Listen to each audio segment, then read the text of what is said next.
Hola, ¿qué tal a todos? Bienvenidos a su sección Pregúntale a la Biblia. Hoy estamos nuestro hermano Al Rodríguez y su servidor Giovanni Verástegui nuevamente con ustedes. Y la pregunta de esta tarde es, hay ciertos grupos evangélicos que dicen que Jesús murió por todos, que Jesús murió por todo el mundo. ¿Es acaso esto bíblico? Claro que no, Gio, y de hecho la misma Biblia nos puede responder esta pregunta. Cabe aclarar que cuando hablamos de que Jesús murió por todos o murió por el mundo entero, hace referencia a una doctrina que se conoce como el universalismo. El universalismo enseña que Jesús murió por todo el mundo, haciendo posible la salvación y no siendo efectiva, y haciendo que el hombre sea de quien dependa la decisión de ser salvo. Pero sabemos por las escrituras que no es así. Pero vamos a enfocarnos sobre quiénes muere Cristo o quiénes da su vida a Cristo en favor. Comenzamos, por ejemplo, en Isaías capítulo 53, versículo 11, que es lo que dice la palabra de Dios. Isaías 53:11. Debido a la angustia de su alma, él lo verá y quedará satisfecho. Por su conocimiento, el justo, mi siervo, justificará a muchos y cargará las iniquidades de ellos. En esta cita del profeta Isaías sabemos que el contexto de este capítulo hace referencia al siervo sufriente, que es una profecía más de 500 años antes de Cristo y que hace referencia a su muerte en la cruz. Y podemos ver que el versículo 11 dice, mi siervo el justo justificará, declarará justos a quienes, a muchos. No dice todos, dice muchos, a un pueblo apartado, a un pueblo designado a recibir la justificación para vida por medio de la fe en Cristo. El mismo texto en el Antiguo Testamento ya nos está diciendo que Jesús no muere por todos o por todo el mundo, sino por un grupo de personas. Aparte de eso, tenemos otras escrituras. Hay muchas escrituras de acerca de ello, pero vamos a mencionar nada más unas cuantas. Otra de ellas la encontramos en Juan capítulo 10, versículo 11. Juan 10:11. Yo soy el buen pastor. El buen pastor da su vida por las ovejas. Nótese que dice, da su vida por las ovejas, no por las cabras. Si tú te acuerdas, en Mateo 25 va a haber un juicio tanto para cabras como para ovejas. Y quienes pasan a heredar la vida eterna son las ovejas, no las cabras.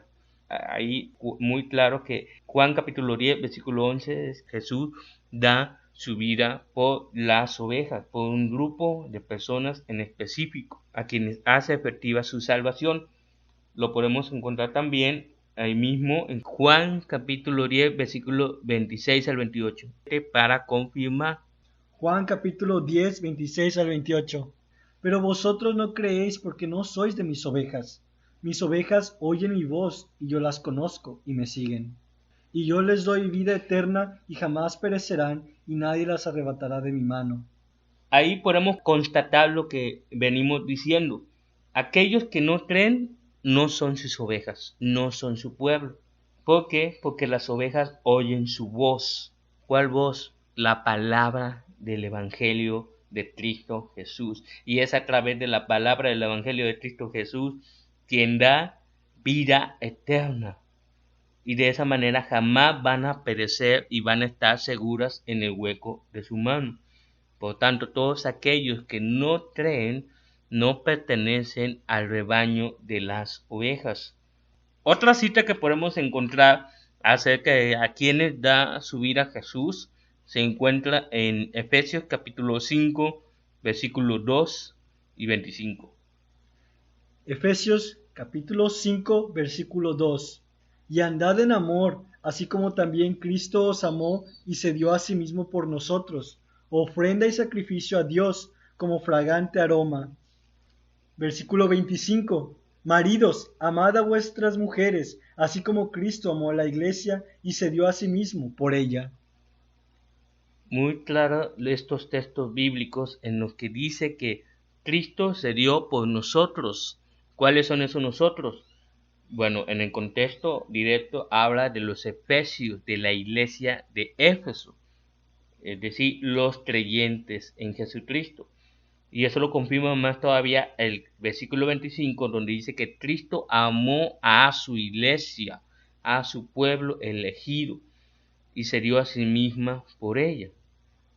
Ciertamente hay pasajes que parecen decir que Jesús da su vida por todo el mundo. Sin embargo, nosotros podemos interpretarlo según su contexto. Para sondear este tema un poquito, leamos, por ejemplo, en 1 Juan capítulo 2, versículos 1 y 2. Primera de Juan, capítulo 2, versículo 1 y 2. Hijitos míos, os escribo estas cosas para que no pequéis. Y si alguno peca, abogado tenemos para con el Padre, a Jesucristo el justo. Él mismo es la propiciación por nuestros pecados, y no solo por los nuestros, sino también por los del mundo entero. Ciertamente el texto está diciendo que Jesús es la propiciación o es quien aplaca la ira de Dios, no solamente por nosotros, sino también por los del mundo entero. Recordemos que el apóstol Juan, en casi todos sus escritos, escribe para un público judío, pero también está pensando en un público gentil, aquellos que iban a recibir el evangelio también. ¿Dónde podemos confirmar eso? Bueno, primero vamos a Juan capítulo 11, versículos 50 y 52. Juan capítulo 11, versículos 50 al 52. Ni tenéis en cuenta que os es más conveniente que un hombre muera por el pueblo y no que toda la nación perezca. Ahora bien, no dijo esto de su propia iniciativa, sino que siendo el sumo sacerdote ese año, profetizó que Jesús iba a morir por la nación. Y no solo por la nación, sino también para reunir en uno a los hijos de Dios que están esparcidos. Esto complementa lo dicho en 1 Juan capítulo 2. Caifás, que era un sumo sacerdote ese año, recibió, digamos, de una forma profética, recibió una cierta revelación acerca de la muerte de Jesús. No solamente iba a ser en favor del pueblo de Israel, sino también por los hijos de Dios que están esparcidos en el mundo. Estamos viendo que cuando el apóstol Juan habla en 1 Juan 2 de por nuestros pecados y también por los del mundo entero, hace referencia a todos aquellos que son creyentes, siendo judíos y siendo gentiles. Eso también lo podemos constatar en Juan capítulo 10, versículo 16, que es lo que dice. Juan capítulo 10, versículo 16. Tengo otras ovejas que no son de este redil. A esas también me es necesario traerlas, y oirán mi voz y serán un rebaño con un solo pastor.